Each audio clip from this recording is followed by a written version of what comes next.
Even though we'll likely get more Mario Kart World tracks, I wanted to rank all the current ones based on how much fun they are to race on. I played these through Versus mode only, so Crown City and Peach's Stadium's variants from Grand Prix are not included. But with that, let's get her ranked.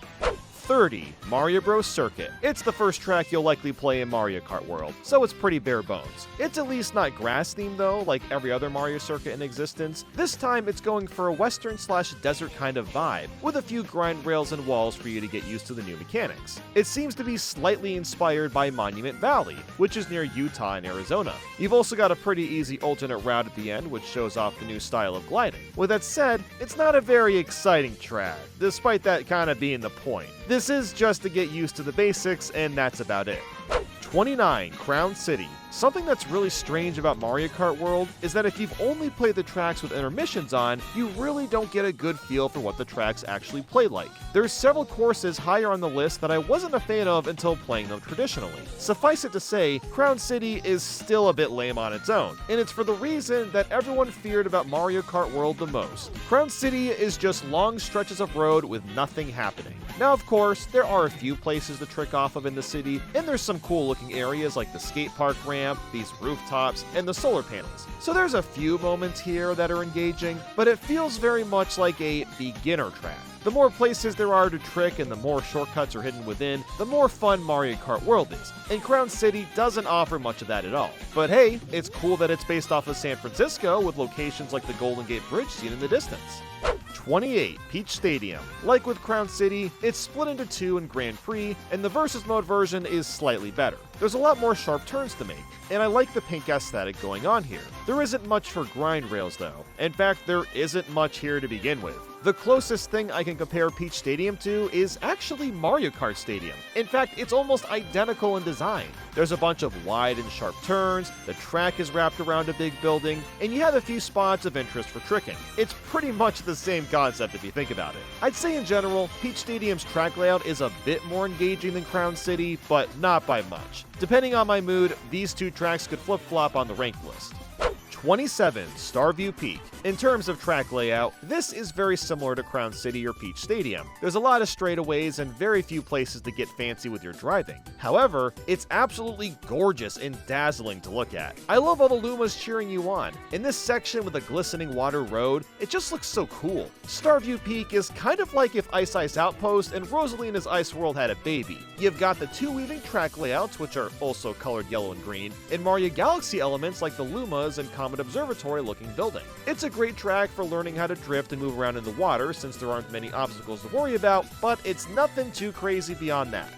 26. Desert Hills. This is one of the many retro tracks that have seen a massive departure in design, to the point that they're barely recognizable from the original. While I don't think that's necessarily a bad thing, sometimes too much change kinda defeats the purpose of a remake. If you don't get any semblance of nostalgia playing a retro track due to its redesign, why make it a retro track to begin with, you know? But alas, this track is still fairly fun. There are at least a few spots here where it feels like you're playing Desert Hills still. One of the biggest changes is right in the middle. Instead of Pokey sprawling the sands, you got the Eastern Island heads from Super Mario Land. While this is really cool, and I love that they charge at you on the second and final lap, that does kind of take away the most iconic part of Desert Hills. The roads are also extremely wide, which again, they have to be because of 24 players, but the wideness and larger scope has made this track much easier to navigate and has taken away a lot of the challenge. It's still fun. I mean, all these tracks are enjoyable to some extent, but it's one of the weaker ones to me.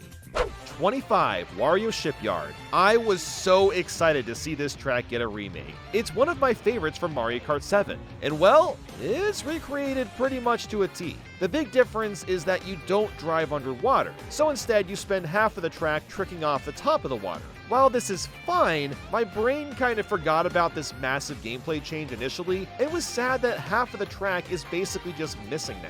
However, they do a few cool things to spice up Wario Shipyard. There's quite a few hidden rail paths you can take to keep you out of the slower water, which is nice. The barrel section at the end has also been raised so it isn't covered in water, and you can even land on top of the boom of a boat and grind rail. I might grow to appreciate this track more as time goes on, but I wish this was remade in Mario Kart 8 instead of Mario Kart World.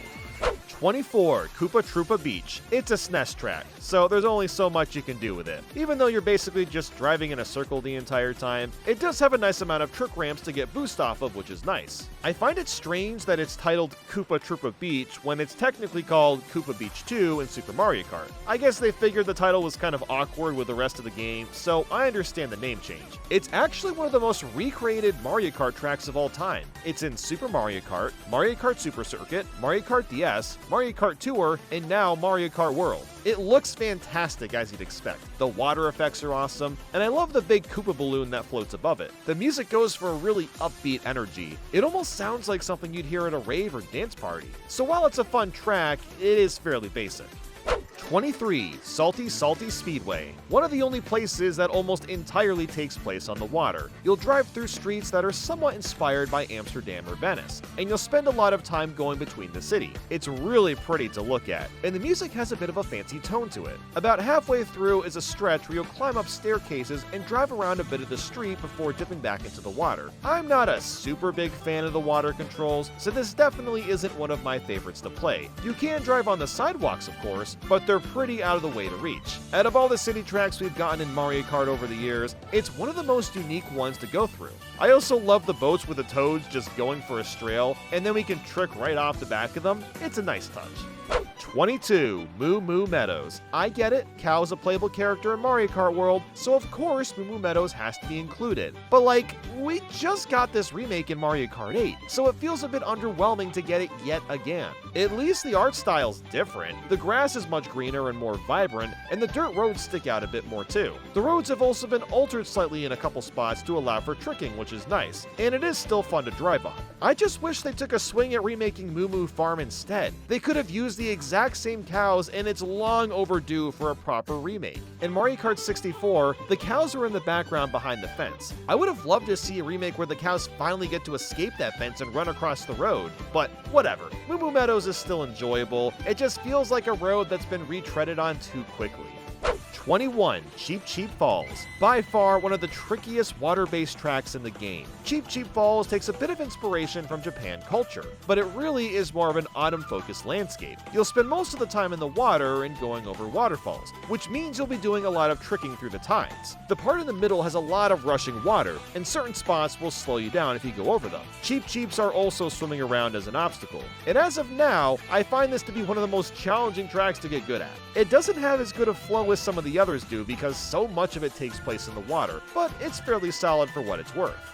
20. DK Pass. It's not the most interesting choice for a Snow Mountain remake, but it's been a minute since we've been to DK Pass. The first half is pretty similar to the original, outside of slightly wider roads, but the second half is very different. The snow hill with the hidden item box is completely gone and has been replaced by the bottom of a ski jump of all things. After that, the road just feels totally different with some places to drift and trick off, and you'll fly off at the end as usual. While it's been simplified quite a bit compared to Mario Kart DS and 7, it's still pretty enjoyable to play.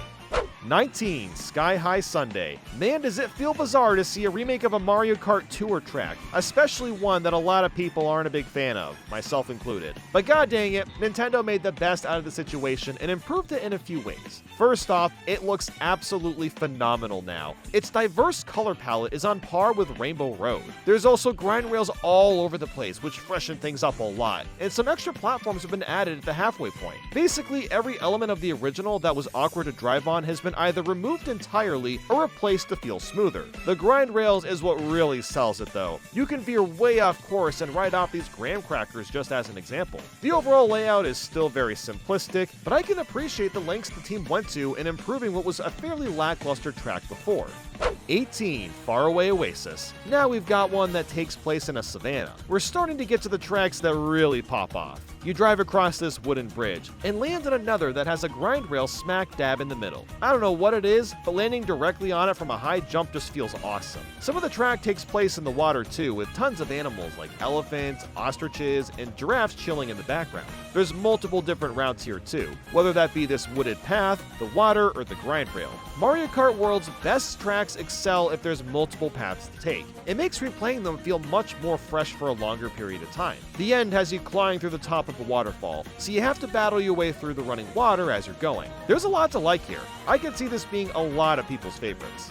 17. Peach Beach. This is one heck of a glow up. I really like what they did here. The first lap is your typical Peach Beach, but everything changes in lap 2 and 3. It no longer loops, but instead expands out to this new resort area. You can trick off the rooftops, which is super satisfying, and you'll eventually be led to soaring through the air in between behemoth-sized walls of apartments. The final lap has you scouring across a huge lake, wrapping Peach Beach up. This is a really fun way to do a remake. They give us a taste of what we're familiar with, but then also turn our expectations on our heads completely. It's almost like taking us through the experience of a beach vacation in 2 minutes. While the new sections are a bit basic in track design, it's still pretty enjoyable to play. 16. Mario Circuit. It feels strange to put a SNES track this high on the list, but they absolutely nailed it here. This is not your typical SNES Mario Circuit. It's literally Mario Circuit 1, 2, and 3 from Super Mario Kart mashed into one. They managed to somehow link all these tracks together and turn it into one of the most satisfying ones to drift around. You'll constantly be making tight turns, and it all flows together so seamlessly. I wonder why they didn't also add in Mario Circuit 4. Maybe the layout just wasn't gonna work out. 15. Dandelion Depths. A forest-like place with red metal bridges and caves. This is basically the Wooded Kingdom if it were a Mario Kart track, and I'm so here for it. There's lots of dandelions too. You'll see them lightly frolicking through the air. Or you can drive through one if you really want to. One of Dandelion Depths' focuses is on wall riding. There's a few spots where you can do this to reach other paths. I'm not super great at wall riding yet, but it's fun to pull off so you can reach alternate paths. The inside of the cave looks fantastic too. It really captures this eerie yet mystical look. The track layout is quite varied, with lots of places to take little shortcuts or rail grind for extra speed. Even the turn at the beginning has these little ramps for you to trick off of while maintaining a drift. There's so many opportunities to learn and try out new things. 14. Choco Mountain. I have no idea why this is considered a remake. Sure, parts of Choco Mountain's track layout can be spotted, and some elements like the boulders are still here, but it's otherwise entirely its own thing. While I think it strays way too far from the original or even the Mario Kart 8 remake, that's also why I'm ranking it so high. Despite this being a Mario Kart 8 track like Moo Moo Meadows is, if you just ignore that this is supposed to be Choco Mountain, it's a really fantastic time. Its theming is a lot more akin to Wario's Gold Mine, and a big aspect is just trying to stay off the muddy off-road. There's also a bunch of charging chucks that run across the road trying to stop you, which is hilarious considering those would be the enemies in a construction-esque track. Choco Mountain has a really good flow to it. You'll constantly be drifting, grinding, and pulling off tricks. Construction-themed courses don't get much better than this.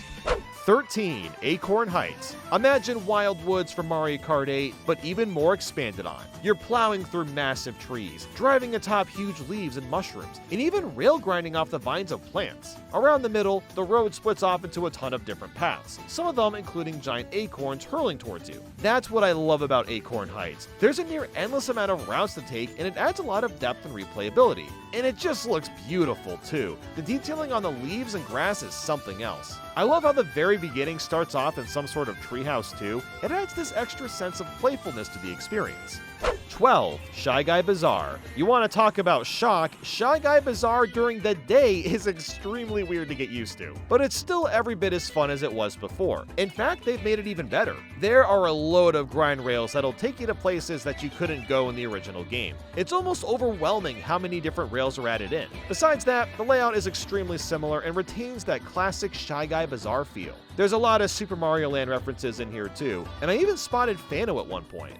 11. DK Spaceport. This takes the idea of 25M from the original Donkey Kong and turns it into one of the most interesting Mario Kart World tracks. You're essentially climbing up a tower, but take sharp turns instead of using ladders to continue your way up. Each path is completely different from one another, whether that's wall jumping across the girders, hopping from grind rail, avoiding barrels, or a robot Donkey Kong trying to attack you. There's all sorts of shenanigans happening. I also love the oil barrels that look exactly the same like the ones from the original game. Cute little details go a long way. 10. Great Question Block Ruins. Out of all the tracks that could exist, one about the question mark blocks in a Mario game was not on my list. The ruins you drive through are coated in gold and are quite dazzling to look at, and the track layout is really engaging. As all the best tracks do, there's quite a few splitting paths from rails and the walls, and it's one of the most stunning ones in the game. I really love the ending too. You go flying into the sky at blistering speeds and glide your way back to the beginning with some dash rings.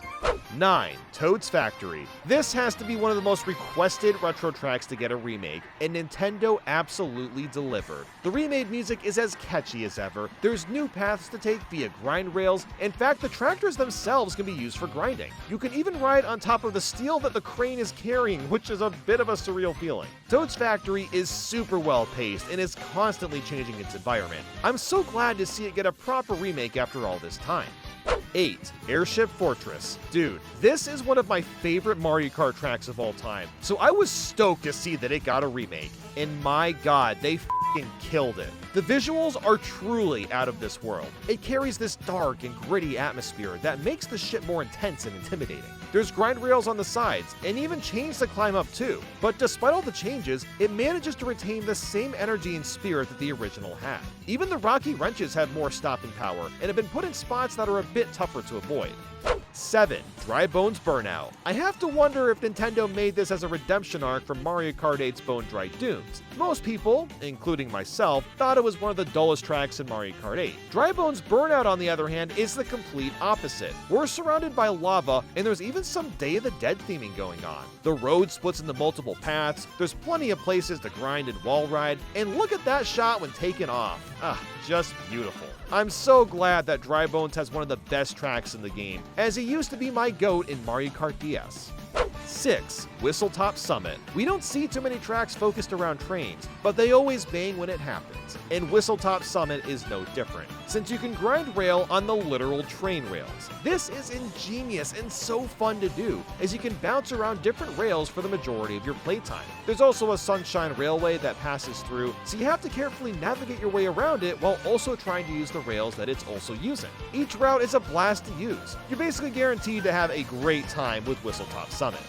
5. Rainbow Road. Good lord, Nintendo went out of control with this one. While it's not my favorite Rainbow Road, it's by far the most visually intense one ever made. I honestly don't know how they could top this on a graphical standpoint. What makes this Rainbow Road stand out amongst the others is that each lap is completely different. You'll start on a road that almost looks like sheets of colored glass that take place on a dusky and cloudy night. On the next lap, you fly across to a watery landscape filled with beautiful sapphires and gems. The particles in the road are simply delightful as it converts to a more watery-like glass road. Then the third lap takes an entirely different tone. The sky shifts to a pure black space, and you drive on a normal-looking road with rainbow highlights surrounded by a space station. The road splits up and gets more colorful and tough as you go. And for the final lap, you head back to the clouds to a more summer tone of colors, filled with long patches of speed boosts and wavy turns. My god, this track is a marvel to look at. My only gripe with it is that it's a bit too easy and doesn't have the difficulty that most Rainbow Roads have. But if you don't care about that, then you're in for one hell of a time.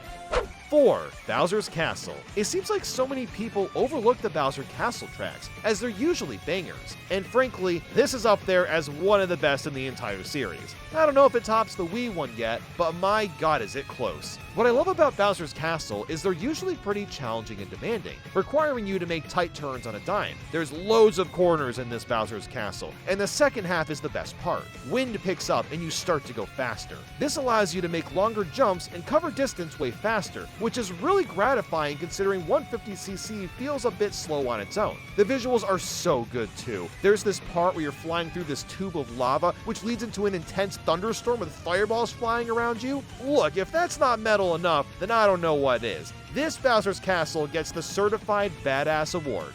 3. Dino Dino Jungle. I've always been a fan of Dino Dino Jungle, but never did I think I'd rank it this high on a list in my life. Holy crap, Nintendo was cooking with this one. The dinosaurs actually look like dinosaurs, you can rail grind off some of them, and the cave has been transformed into a laboratory with brand new routes. Wowie f***ing zowie, I can't get enough of how well Dino Dino Jungle strikes the right balance of new and old. Also, adding in a laboratory adds new lore that the Mushroom Kingdom brought these dinosaurs back to life Jurassic Park style, and that is so funny to me.